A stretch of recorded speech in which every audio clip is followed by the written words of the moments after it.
Doctor Nidhi ji, मंच पर आसीन हमारे आज के सभाध्यक्ष प्रोफेसर डीपी शर्मा जी, विशेष व्याख्यान के लिए मूर्धन्य विद्वान हमारे बीच में आज उपस्थित प्रोफेसर बी.आर. मणि साहब, यहाँ सम्मुख बैठे हुए सभी विद्वान शिक्षक मित्रों, प्रिय विद्यार्थियों,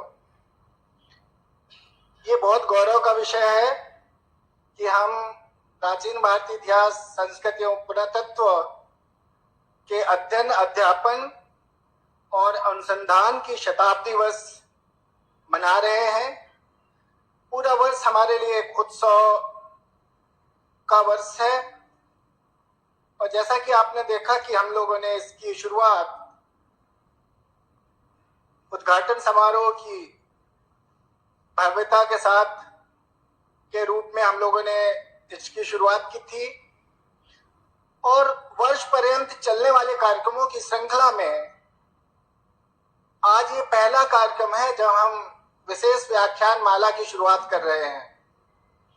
ये पूरे सत्र में हम लोग इस तरह के व्याख्यान आयोजित करने जा रहे हैं और हमारे लिए गर्व का विषय है कि हम जो पहला व्याख्यान हमारे बीच में आज होने जा रहा है, हमारे विशेष व्याख्यान के अतिथि विद्वान प्रोफेसर बी.आर. मणि हमारे विभाग के पुरातन छात्र हैं, हमारा गौरव है। तो ये हमारे लिए दुगनी खुशी का क्षण है। आपने सुना होगा माननीय कुलपति जी को कि उन लोगों को याद करना है, जैसा हमारे ब्रोशर में भी है कि हम जो हमारा बीता हुआ कल है गौरवशाली, उसको याद करना। जिन मनीषियों ने देश की सभ्यता संस्कृति के उन्नयन की खोज में अपना जीवन समर्पित किया, उनके प्रति सम्मान की अभिव्यक्ति करना और आने वाली जो हमारी पीढ़ी है, आपकी युवा पीढ़ी और आने वाली पीढ़ियों के लिए एक मार्गदर्शक तैयार करना, उनको मार्गदर्शन मिले, भविष्य के अनुसंधान की दिशा मिले। और ये हमारा विभाग उसमें जैसा अभी गौरवशाली परंपरा का अनुगामी रहा है, वो आगे की पीढ़ियों के लिए प्रेरणा स्रोत बने।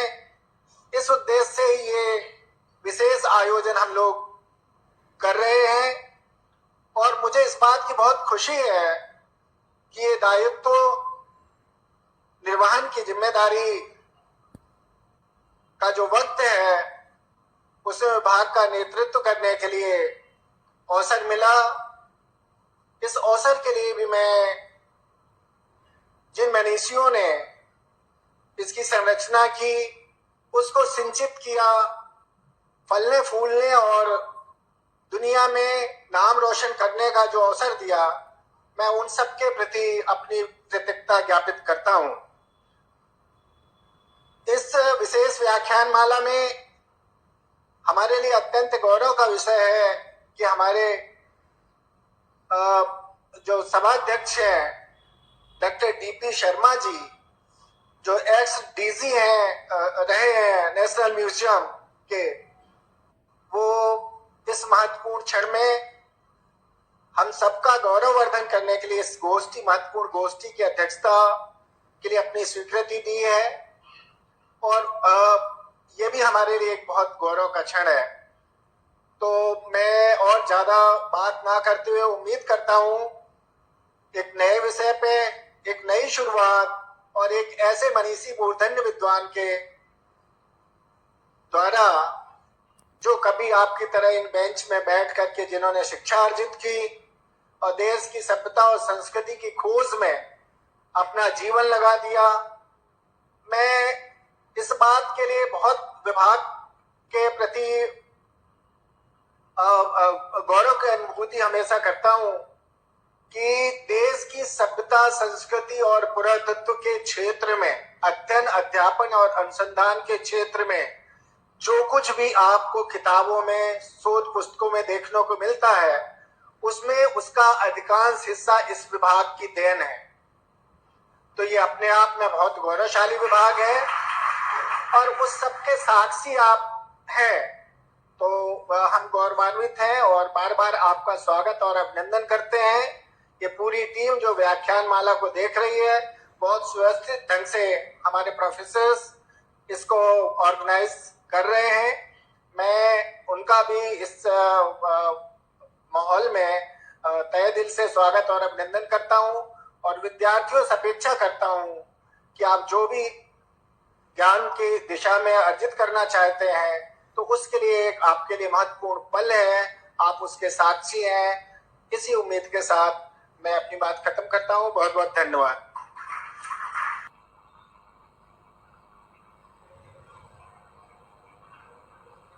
कार्यक्रम की अगली कड़ी में सर को सम्मानित करने के लिए टीपी शर्मा सर से अनुरोध करेंगे कि वो बुद्धरश्मि मणि सर को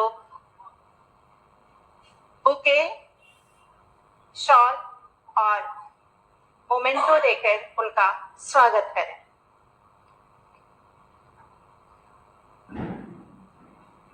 टीपी शर्मा सर को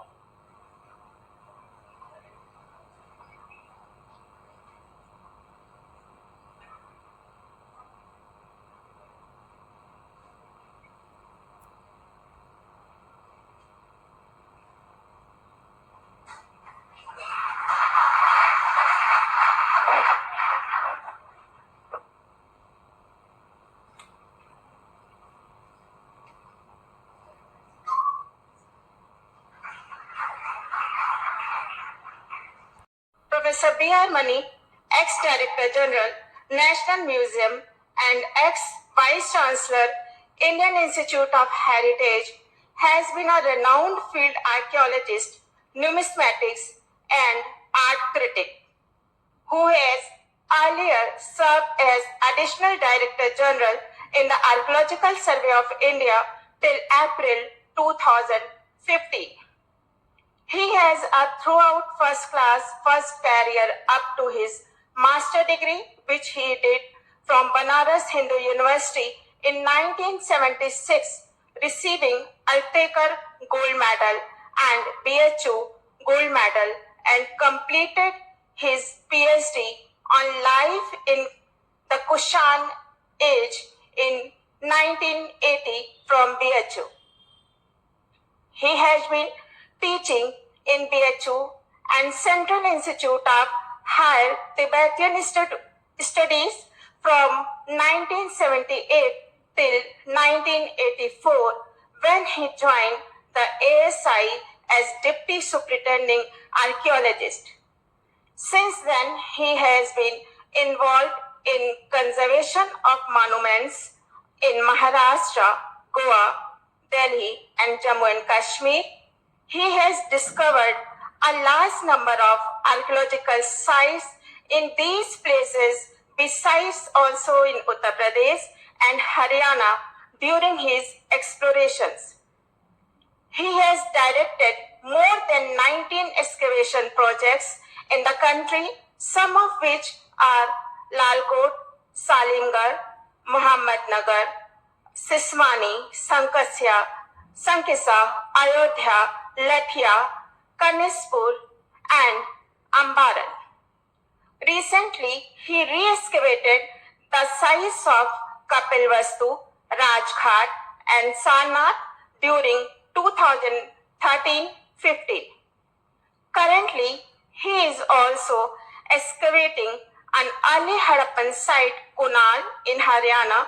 He is a member of various national and international organizations. He has 6 books and about 200 research papers. He has also presented several research papers, national as well as international congress. He also received many awards. Presently, he is also the Vice Chancellor of the Indian Archaeological Society, Vice Chairman of the Indian Archaeological Society, New Delhi. It is our great honor to welcome Professor Buddharashmi Mani sir, a renowned scholar and esteemed archaeologist whose work continues to inspire and enlighten us. We now invite Professor Mani sir to deliver today's lecture. Please, sir. आदरणीय अहिरवार जी, विभागाध्यक्ष भारतीय प्राचीन भारतीय इतिहास, संस्कृति एवं पुरातत्व विभाग, काशी हिंदू विश्वविद्यालय, आज इस सभागार में उपस्थित सभाध्यक्ष प्रोफेसर डॉक्टर डीपी शर्मा,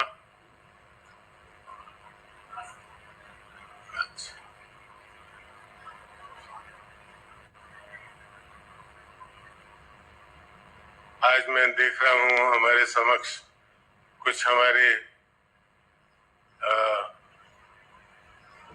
जमाने के कुछ पुराने लोग यहाँ भी उपस्थित हैं।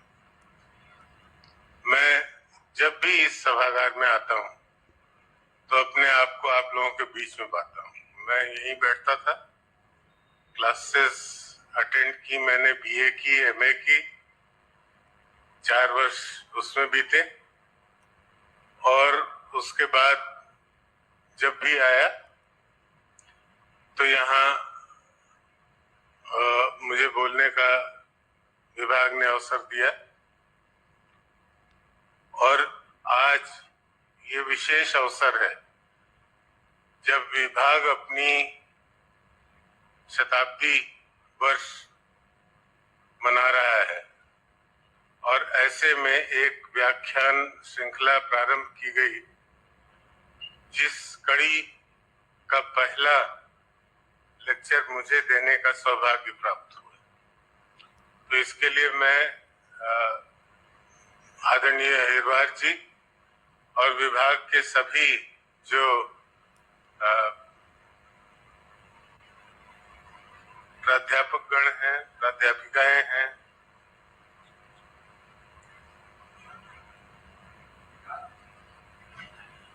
उन सब का आभार व्यक्त करता हूं।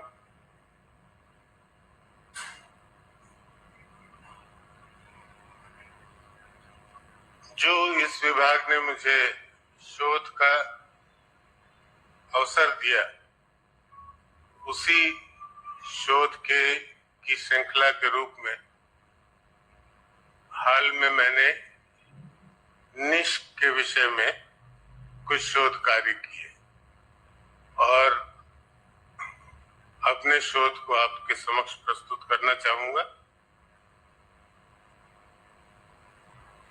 विषय है identification of nishka, the earliest Indian gold coins.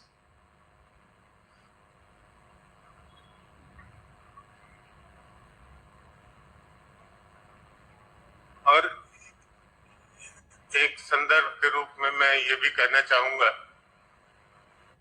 कि 3री सहस्राब्दी ईसा पूर्व में हमें इस शेप के, जैसा आप देख रहे हैं, चिपटे सोने के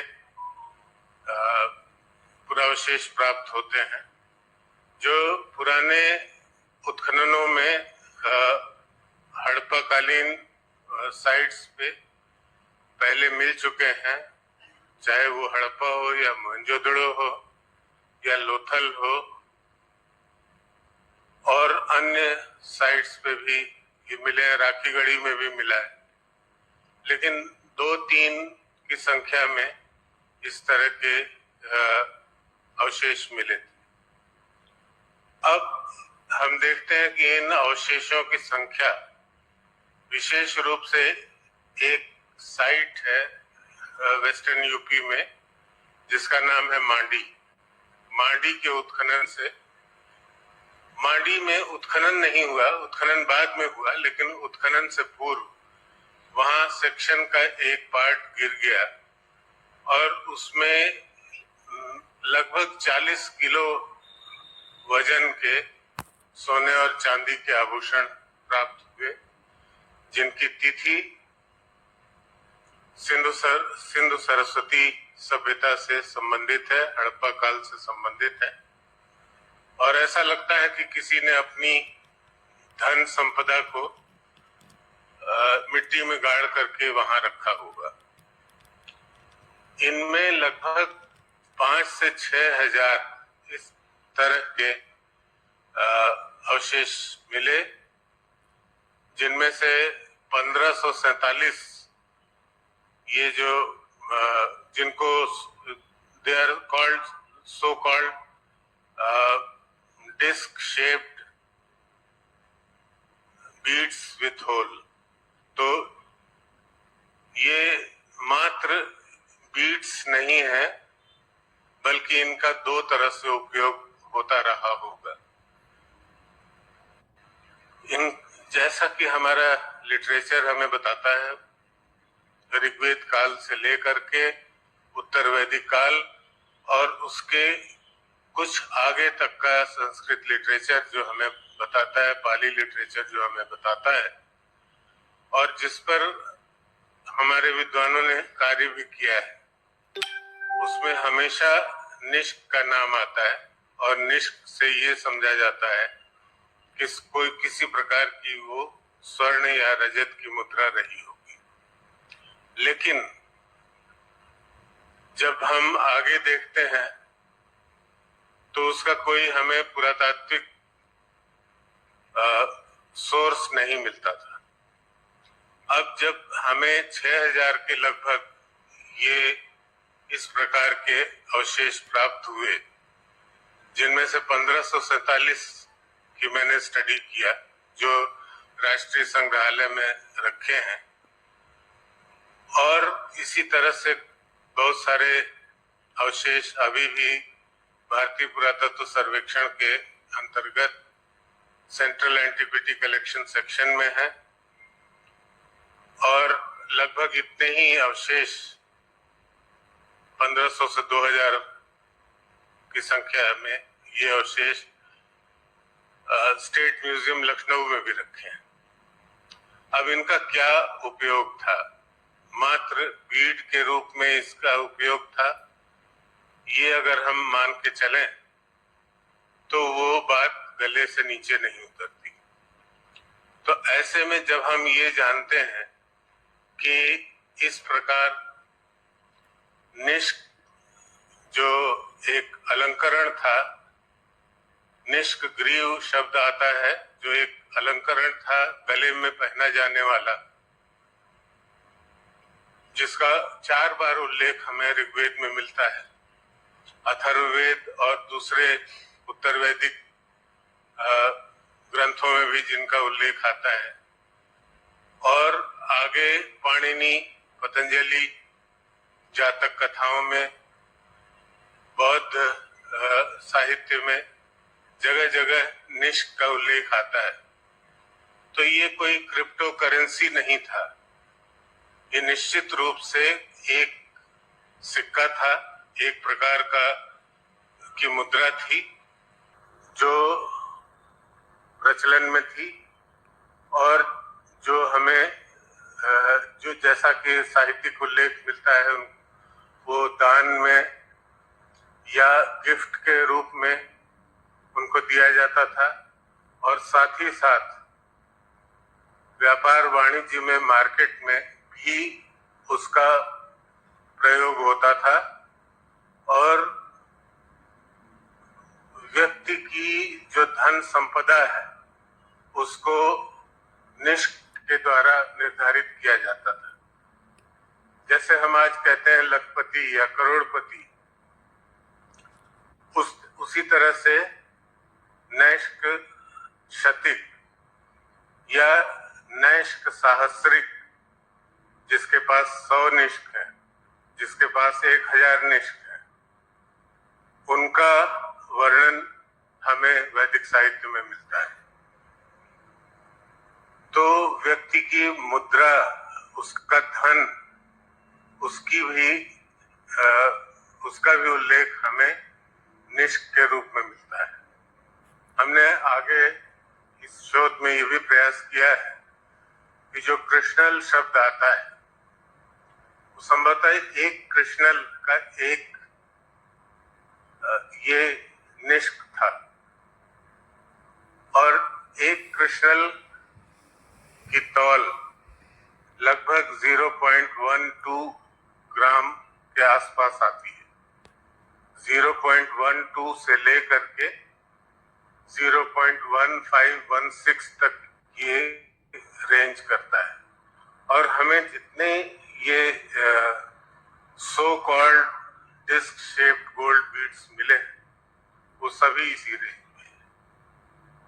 तो ऐसे में हम ये मान सकते हैं कि ये कृष्णल है और अगर हम 100 कृष्णल इकट्ठे करें तो हम शतमान पूरा कर सकते हैं जिसका भार लगभग 12 ग्राम आएगा। तो ऐसे में हम आगे बढ़ते हैं। मैं बीच बीच में स्किप करूंगा क्योंकि अधिक समय नहीं है, लेकिन फिर भी जो महत्वपूर्ण बातें हैं उनको बताना चाहूंगा।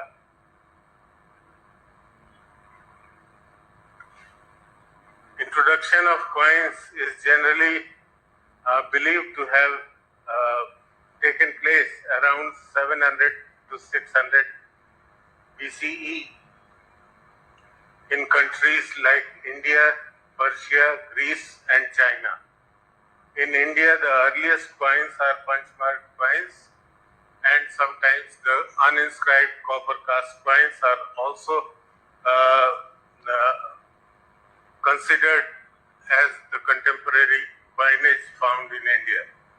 So in silver, the punch-marked coins are found. In copper also, punch-marked coins are found. The the uninscribed copper cast coins are only found in copper. But the earliest Indian literature mentions about nishk, which was a gold ornament worn around neck and was and it was also used in transactions and gifting of the coins. The subject matter of this paper is based on the research which shows that the so-called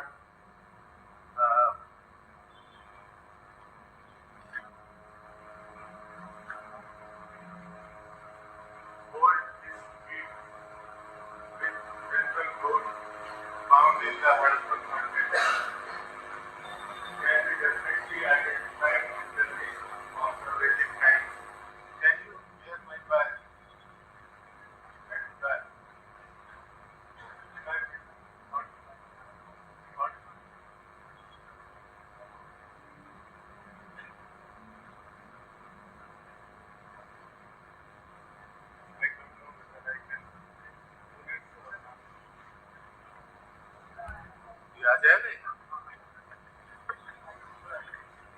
Silver and copper have been known in the Indian subcontinent for at least last 5,000 years, and as per the qualities of their trade, they were utilized for various purposes, including ornaments, implements, and such other usage.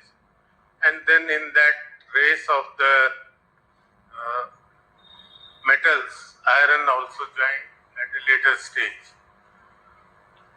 Scholars have discussed at large about the stage of transaction of commodities from barter system onwards towards identification of standard medium of exchange and resulting into the evolution of coinage. The method of exchange of the primitive men were virtually confined to barter. And if you study, अगर आप देखें बहुत सारे scholars जिसमें PL Gupta, AS Altekar, BS Agrawal, BS Pathak, इन लोगों ने काफी कुछ इसके विषय में लिखा है।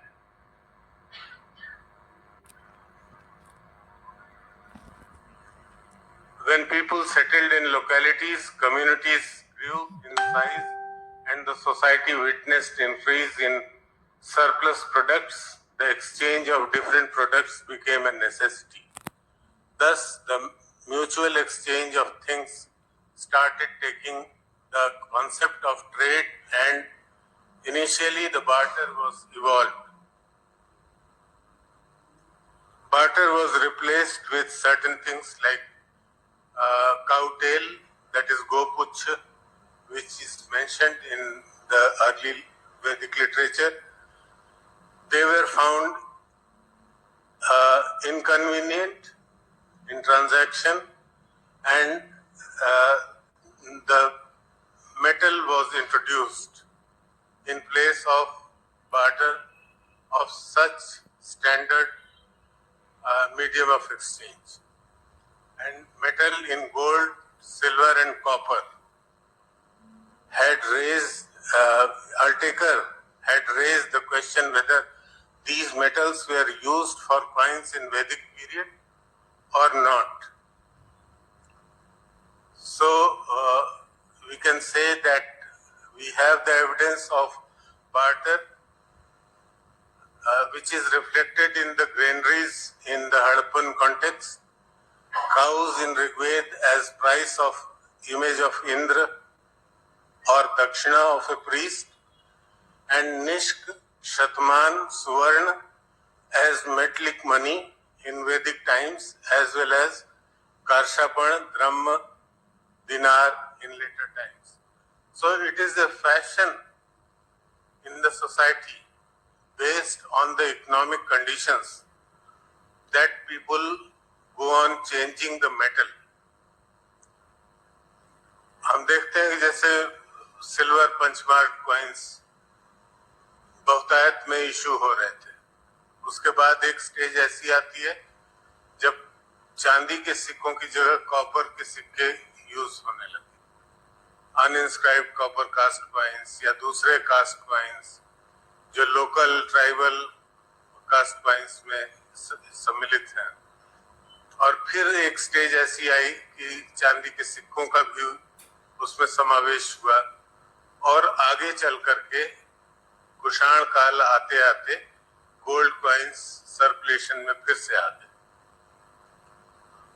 लिटरेचर हमें बताता है कि वैदिक काल या उत्तर वैदिक काल में गोल्ड के कॉइन्स हम यूज कर रहे थे, लेकिन उसका क्या पुरातात्विक महत्व है, क्या उसके साक्ष्य हैं, वो अगर हम इन डिस्क शेप बीड्स को की स्टडी करें तो वो अपने आप क्लियर हो जाते हैं। Rich men's wealth were calculated in terms of 100 और 1000 निष्कर्ष, जैसा मैंने अभी बताया, नैष्क शतिक और नैष्क Sahasri. Considering the exchange value and calculation of wealth of rich person in numbers, Nishk has been considered to be coins, though it was originally a neck ornament. तो शुरुआत में ये एक नेक गले में पहनने वाला ऑर्नामेंट था, जिसका ऋग्वेद में निष्क ग्रीव शब्द से होता है, लेकिन आगे चलकर उसी युग में कुछ समय के पश्चात इनका उपयोग as standard medium of exchange भी होने लगा। ऋग्वेद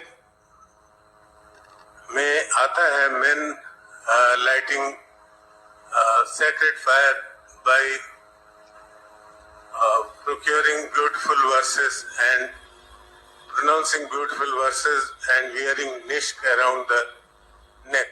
तो ये पहला रेफरेंस है जो यहाँ दिया है वो ऋग्वेद का।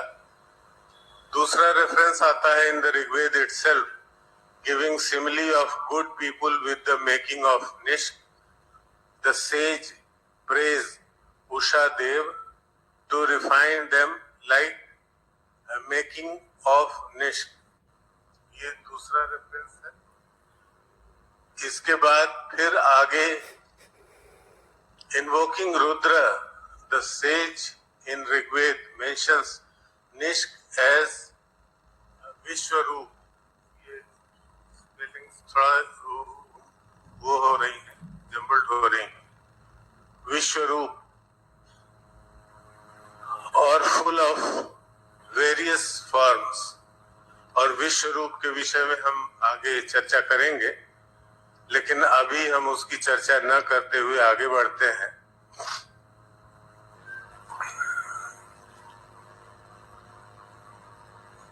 फिर हम देखते हैं इट रेफर्स टू द, ये अगला जो उल्लेख है, refers to the event when Kakshivan Dairghatamas जो ऋषि थे, he received from the Stota and King Sonai Bhavya 100 Nishkas, 100 fast-running horses and 100 bulls. Similar gifts given to Rishi Mama by a king is mentioned in Atharvaved, where it records that 100 Nishkas, 10 garlands, 300 horses and 10,000 cows were the items included in the gift. तो ये अगला reference फिर हमें अथर्ववेद का मिलता है. In general transactions in the market, we hear about 2 or 3 nishkas being the price of some commodities. Dvipurva nishkat, which were purchased within that. This reference is from Panini's Ashtadhyayi, which is widely used by scholars to suggest how the Vedic nishk was used in the market in the post-Vedic period also, probably around 1000 to 800 BC. The object purchased for 2 nishkas was known as Dvinaishkikam, and objects purchased for 3 nishkas were called Trinaishkikam. And the references are cited here in the last. The references of the scholars have also been given. This is adding dhak pratyay in the word nishk and prefixing numbers, dvi, 3. So the objects which were purchased for 2 nishkas, they were Dvinaishkikam. Objects purchased for 3 nishkas, they were Trinaishkikam, like that.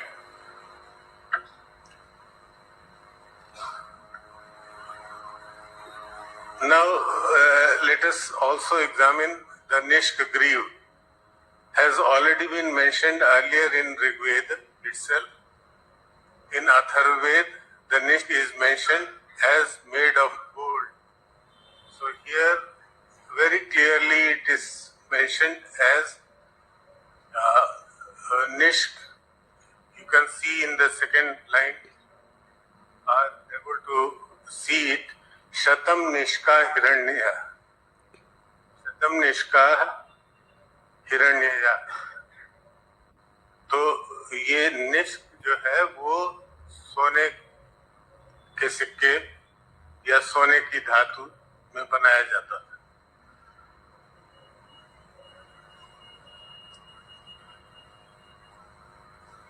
तो जैसा कि पहले भी नैष्क शतिक और नैष्क सहस्रिक के बारे में चर्चा हुई, इसी तरह के कुछ पैसेज हमें महाभारत से भी मिलते हैं, अनुशासन पर्व से, जहां wealth of 100 and 1000 nishkas are mentioned.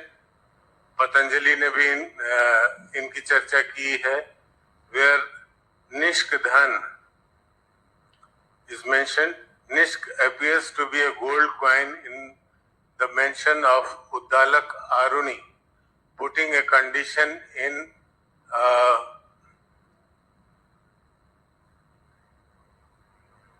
Sadhayan Acharya to debate with the condition to offer 1 nishk to the winner among the 2. Besides, references from some of the Jatakas are also there. V.S. Agrawal, such as person has hidden, he cites that person has hidden 100 nishkas of gold near a hut of an ascetic. So, अगर जैसे कि हम देखते हैं कि हमें 6000 इस तरह की कॉइन्स या सो कॉल्ड कॉइन्स गोल्ड के मिल रहे हैं मांडी होड़ में, तो वो इसी तरह से छिपाए हुए मिट्टी में गाड़े हुए सिक्के थे. From Rigvedic times onwards, the reference of Hiranya can be taken to mean Hiranya pind or lump of gold, and it is generally believed that Suvarna denotes gold coin. According to Kautilya, the weight of a Suvarna was 1 karsh or 80 gunjas, that is around 150 grains. Another name of Suvarna was Hatak Karshapan or Hatak Nishk. And then there are innumerable references of divisions of Nishk standard as Ardhanishk, Padhanishk, Pandnishk and Suvarna, such as Shatman, Ardh, Shatman, Pad, etc. Similar references is also available in Gopath Brahman as cited by A.S. Altekar. He says that a king offered to a sage his daughter along with 1,000 cows, a horse, a chariot, a village and a single nishk. So you can imagine the value of this nishk.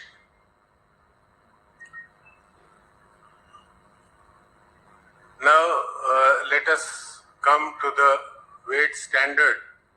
In the context of above mentioned various weight standards of the gold coins like Pad, Ardhapad, Padard, the weight standard of gold coins, an important passage is cited by P.L. Gupta from Taittiriya Brahman, where a Krishnal was given to each of the participants in the chariot race at the time of Rajasuya sacrifice as a reward to their services. एक कृष्णल दिया जाता है और जो कृष्णल की माप है, जो उसकी तौल है, उसको अगर हम देखें तो वो एक जो हमारा जिससे हम निष्क कह रहे हैं उसके बराबर आती है. तो ये एक कृष्णल, ये जो डिस्क शेप सर्कुलर बीड है विद इन द सेंटर, ये एक कृष्णल है.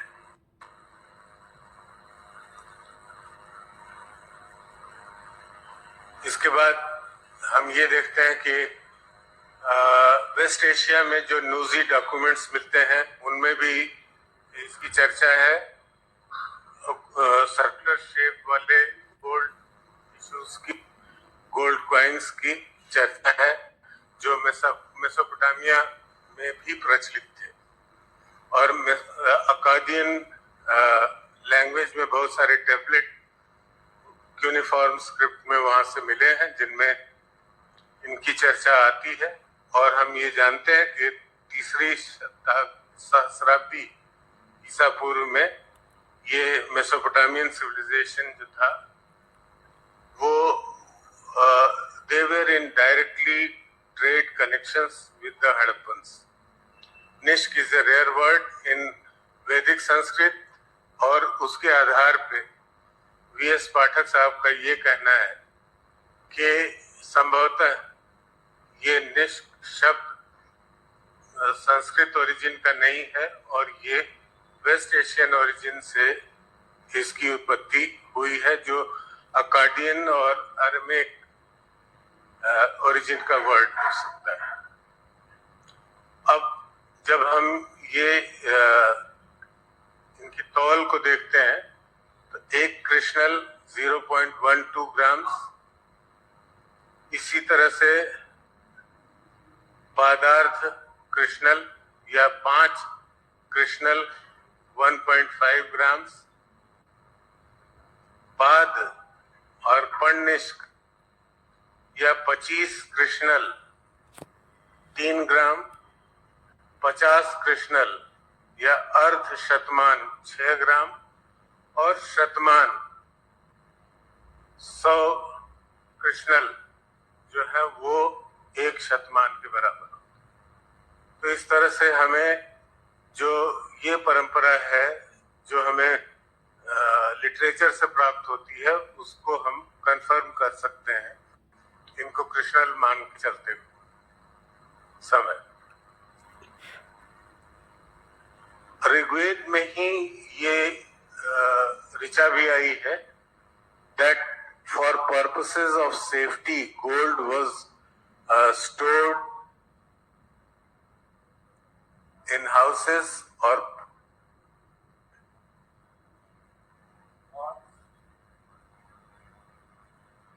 which were buried underground. हिरण्येव कलशम निखातम उद्योर्दर्शमे अग्नि नाहति. In this connection, I would draw attention of the scholars about the Mandi hoard, where, as I just mentioned, about 40 kilograms of gold and silver coins were found, and particularly D.V. Sharma in 2000 and Dr. Rakesh Tiwari in 2004, they have described the Mandi hoard into details. The references are there at the end, which you can also see. And as I told you, these gold ornaments, they were taken by the villagers. ASI made efforts to get them back, but only 10 to 12 kilogram of it was recovered, and in that particular recovery there are 6,000 of such disc-shaped objects.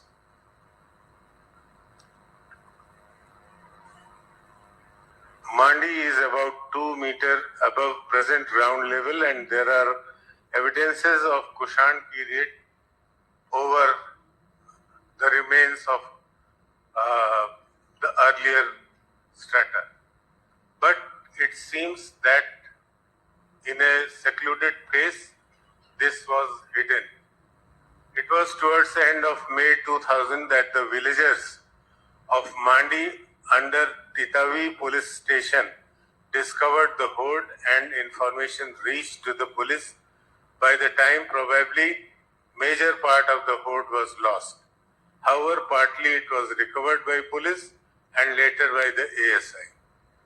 Apart from gold and silver bracelets, semi-precious stone beads and other items of jewelry, 4 types of gold beads, spacer beads, hollow terminal beads, single and double bell-shaped beads, and paper-thin circular beads had been found.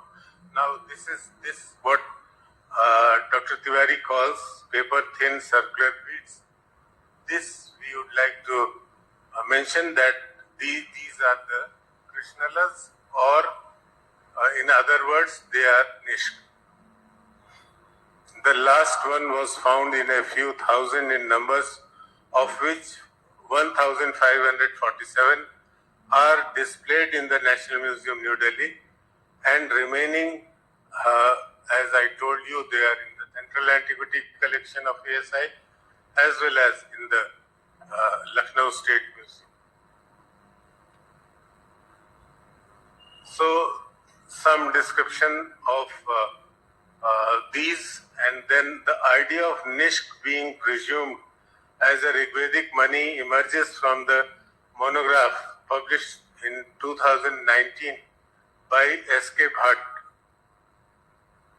Besides mention of Vedic deities, especially Rudra, as he mentioned about references of Nishk in Ramayana, he also refers to gold beads found at Harappan sites like Mohenjo-daro, Lothal, as well as from 3000 BCE at Kish and Ur in Mesopotamia and about 2500 BCE in Persia. But he has not given illustrations of their nature as similar to those of the large number of disc beads found at Lothal, more or less. In fact, when S.K. Bhatt describes the nature of the dish, he mentions in his book, which is a monograph published from Indore, from his Academy of Numismatics.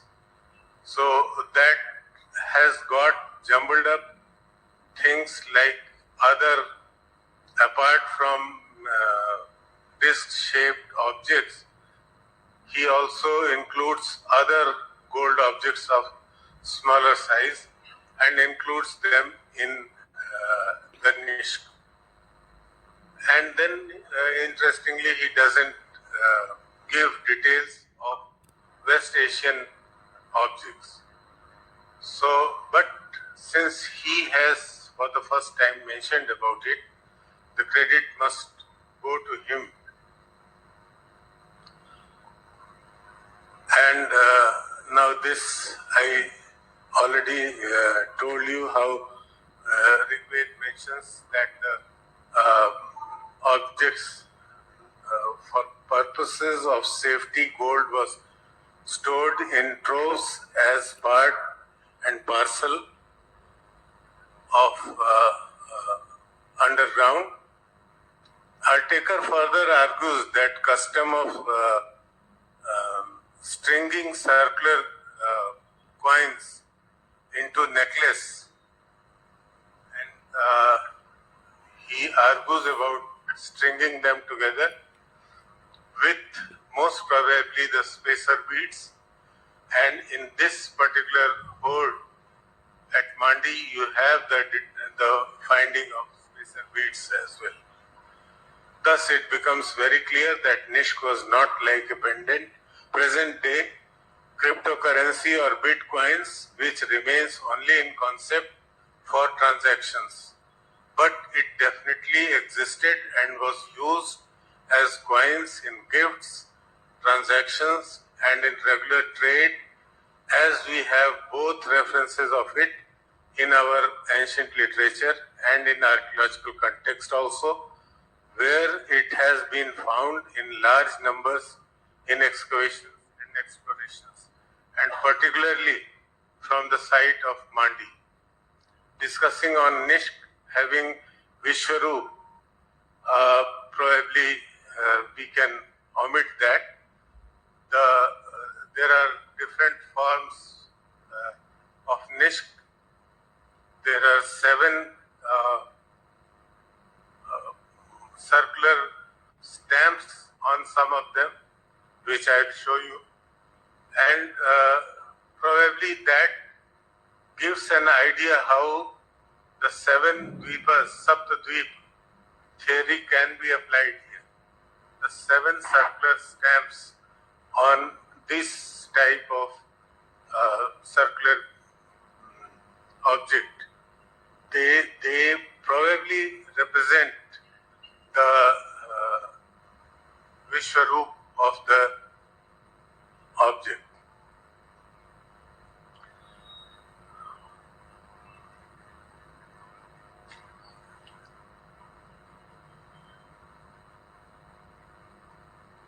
Now these are the spacer beads which have also been found there, and probably what Altekar had mentioned, these were the strings in which those beads they were kept together.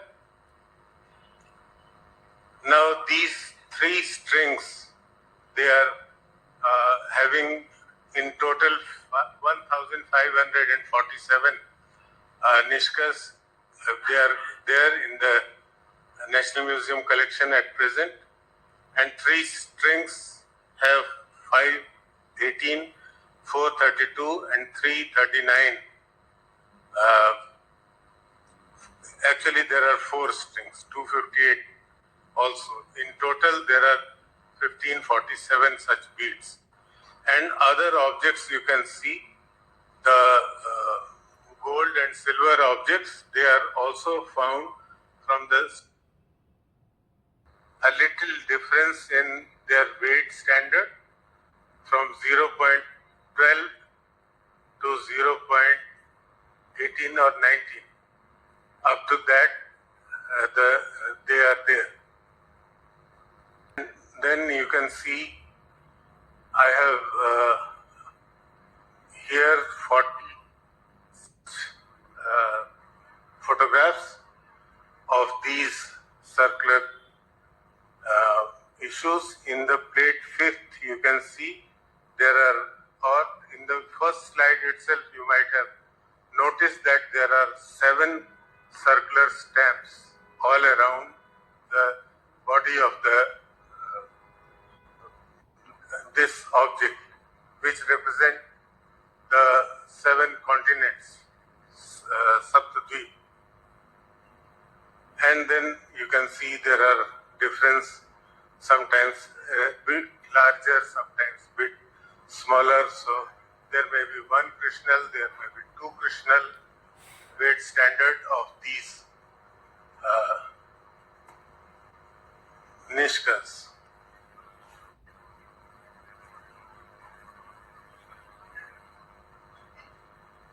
And then from Mohenjo-daro, in fact, they have put it in a string, so it's very difficult to segregate them. But in the top horizontal layer, you can see they are all disc-shaped ones. And then, interestingly, around 350 BCE, in Zhou period in China, such coins were also issued in gold and also in copper, which have a square or a circular hole in the center.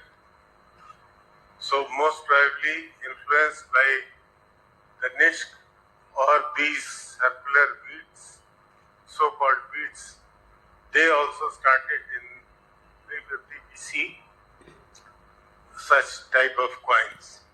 Thus, considering the above-mentioned details of the earliest Indian tradition reflected through the ancient literature and the archaeological evidence from explored and excavated Indian sites, we can conclusively suggest that the disc-shaped gold beads with central hole found in thousands of number could be identified as Nishk, which was a coin in transaction and gift, and was also used as a necklace at least in the 3rd millennium BCE.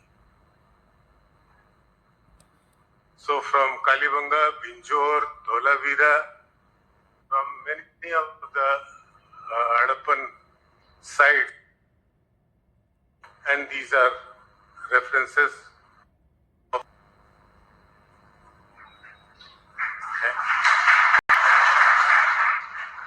So if you have any question,